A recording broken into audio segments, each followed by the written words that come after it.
Hello there YouTube, George here. How are we doing? Right, so we are going to do a bit of machining in this video. What I'm doing here is I'm going to turn the lathe. I want to turn it through 90 degrees and have it up against this wall here. Couple of reasons for that, but before I move it, I have it leveled up, but it's all just done on shims of stuff, because this is not a perfectly smooth flat concrete floor. It's just, you know, it was done with big length of wood when it was being done, and it's not perfectly flat. So what I want to do is going to accomplish a couple of goals. The first one is that I'm just over 6 feet, so when I'm standing here, I'm kind of bent over the lathe, so I'd like it a little bit higher. So we're going to make 4 feet that have M12 rod threaded into them, and they'll come up through these lugs that are cast into the base of the machine, and we'll be able to level the machine using the nuts and whatnot, and then we'll put a lock nut on top. Now, dope here went off yesterday and went off, and I got 4 slugs cut of 75mm round bar, but I very quickly discovered my chuck is not big enough, so we had to go back and get 75. Now, that is a future upgrade I'm planning on doing at some point along the line, is to get a bigger chuck. I'm not that bothered about spindle bore capacity, because most of the stuff I make is, you know, maybe 50, 60, 100mm off the chuck, so I don't be sending long pieces of material down through the spindle bore.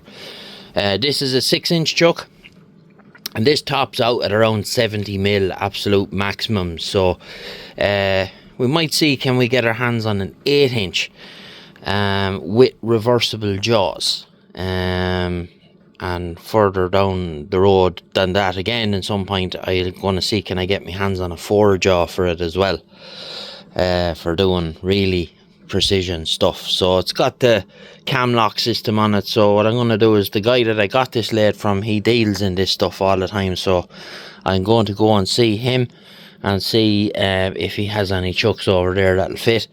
And, you know, I'll probably have to clean it up or whatnot, but that's no big deal. So but we'll keep hold of this chuck, because this one has the stepped jaws in it here, that you can catch a piece of pipe in it if you want to machine some pipe like that. So I suppose it'd be no harm to have it anyway. So anyway, we have our 4 blanks here, so there'll be a bit of time lapse in this, because each procedure will have to be repeated 4 times. It'll have to be faced off both sides, then we have to drill it, then we have to tap it, then we'll do a chamfer, and so on and so forth. So we'll get our set up here now and get going on the facing off.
pulled off a few operations there at the same time. We got our 4 blanks faced off both sides. Took a bit of playing around with to figure out how fast I could go in and whatnot, but we figured I was using this has a power cross light on it, and I was using it, but it was faster to go by hand, so that's what I done. So we have them chamfered, and we have our holes drilled 10.2 for an M12 tap, and so I suppose the next operation now is to tap them. Now you may have noticed there when I was deburring them that I was just able to, the way I have the VFD set up in this, I have 2 jog buttons forward and back, and I have it set that whatever frequency I have the VFD set at, once I hit the power button it'll give me 10%, which is handy for deburring and tapping and all that kind of stuff. So what we're going to do now is we're going to drop it down a couple of cogs down the box and set up for tapping. So let's see, B, D, G.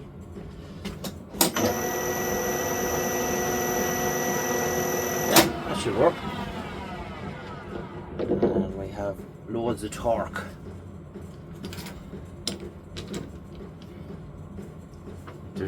It's very hard to even push the motor over when you're down that low in the box. Right, so I'll get tapped now.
So there's our 4 blanks,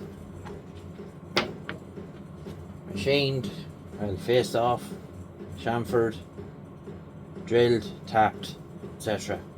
So I'm going to split this into two parts, and I'll because I'd like to be able to have this moved and the whole lot before we put them in place. So in the next part we'll be cutting the threaded bar to length and getting that sorted out in here, and we'll clean these up off camera and whatnot. I'll probably give them a lick of paint, maybe, I don't know. I may or may not paint them.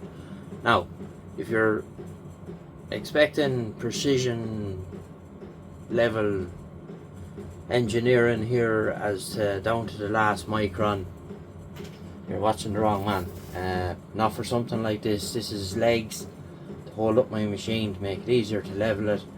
I'm not interested in this show pony machining approach.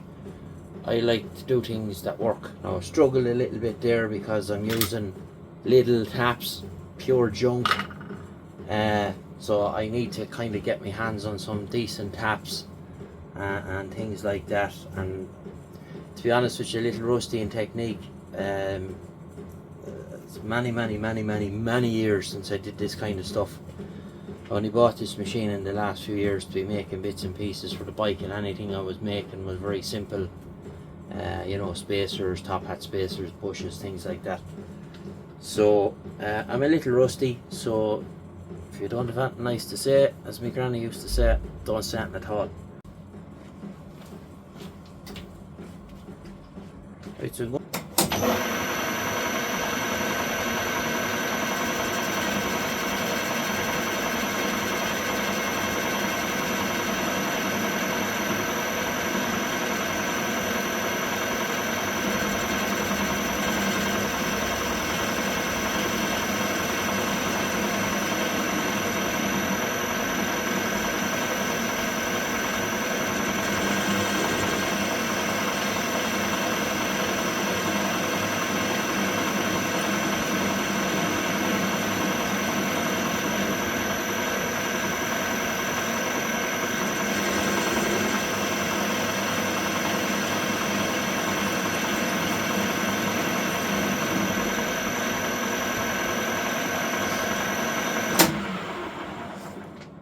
right, so as I said, it's just like a little pocket so that when it sits on the floor, it sits on the rim, you know, to allow for any imperfections in the floor. I will have some machine type rubber mat underneath this. I have some stuff there that's very dense, just give the floor and the machine a bit of an easier time. So right, I'll add in this other little bit here. So we have got to this point now where I have them painted. I cleaned them up with some Scotch Brite and degreased them and sprayed them, primed and sprayed them. So I give them about 3 or 4 coats. That's the last coat, still wet, but it's satin black. I have 4 lengths of the threaded bar parted off and ready to go. So yeah, we're making progress. So in the next part of the video we will be clearing away all this crap and clearing out this corner, and we'll swing it through 90 degrees and get her in there. So yeah, should be fine, and I'll have a bit more room. I don't know what I was thinking when I put it this way, but you know how it goes. So just turn that off. I do forget to turn off the VFD sometimes. Ow. So yeah, I'll have a lot more room with it swung around the other way and clear out all that crap that's in there. So that's where we're at for this part, and in the next part we'll probably do a bit of time lapse of me doing all that mess in there, and we'll get her up on some wood, as I said, and get the feet in under it, and then we can start the very pleasant task of leveling it. But it's going to be a lot easier doing it this way as opposed to the way I did it the last time with shims. That absolute nightmare, so anyway, we'll be back and catch you in the next one. Bye bye.